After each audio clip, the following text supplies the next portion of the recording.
Planted halfway between what would become the great metropolises of Los Angeles and San Diego, a little turn-of-the-century town called Corona is trying to figure out how to grow up. With cities of bustling industry and commerce sprouting up throughout the region, her people are struggling to create something special, something unique, something that will bring notoriety to its position on the map of Southern California. The answer comes in 1913, when a group of wealthy businessmen realized that the dawning of the days of the automobile may hold a key to the city's success. For they realized that the road encircling the entire city looks a lot like one of those newfangled racetracks that have been popping up all over the country since the invention of the horseless carriage. Thus, that September, the first international Corona road race is held. And it is a raging success. With newly found fame, the race returned the following year, and again in 1916, with high hopes for a high return on the businessmen's investment. Yet their high ambitions came crashing down when a terrible accident close to the climax of the race left several wounded and 3 dead. The tens of thousands of expected fans that didn't show caused the Corona road race to run out of gas, making 1916 its final year. Though short-lived, the Corona road race did accomplish its goal of putting the little city on the map. It will always be remembered as a glorious, albeit dangerous moment in America's automotive history.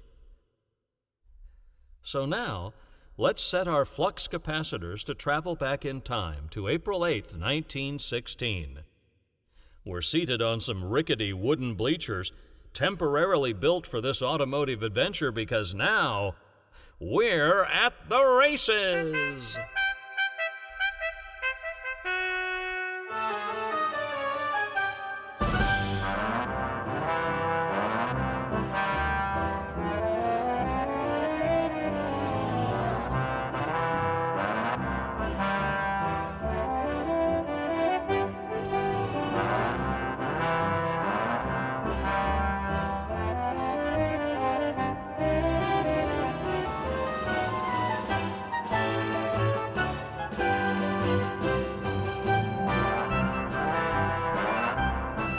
Welcome to the 1916 Corona Road Race, ladies and gentlemen.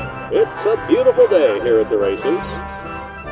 And it's almost time to begin as our drivers and their mechanics make their grand promenade around the course.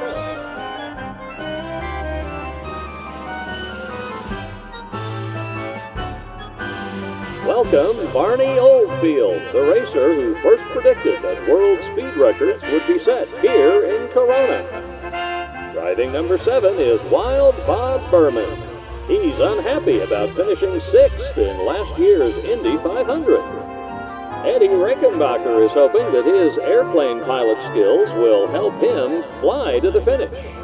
And now the winner of last year's Indy 500, Mr. Ralph DePalma. There they are, folks, taking one last leisurely lap around the track. This is one exciting promenade. You can feel the tension building for both the racers and the spectators on this glorious spring day here in Southern California. And here we go!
It's the last few laps, ladies and gentlemen. The last few laps.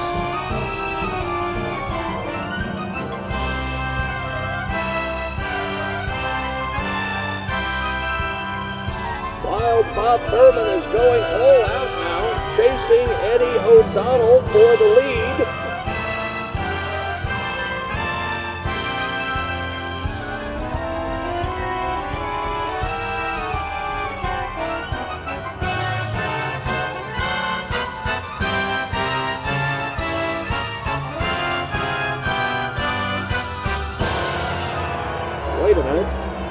Wait a minute, ladies and gentlemen.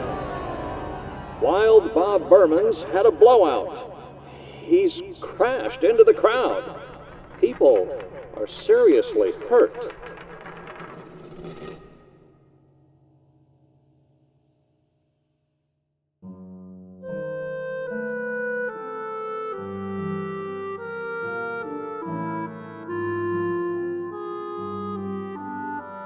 A failed tire caused the loss of one of the world's best racers that day. But for Barney Oldfield, he lost so much more than a competitor. He lost one of his closest friends.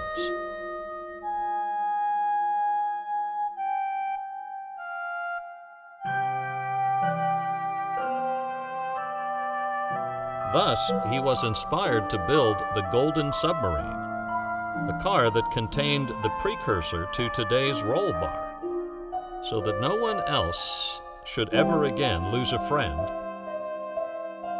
at the races.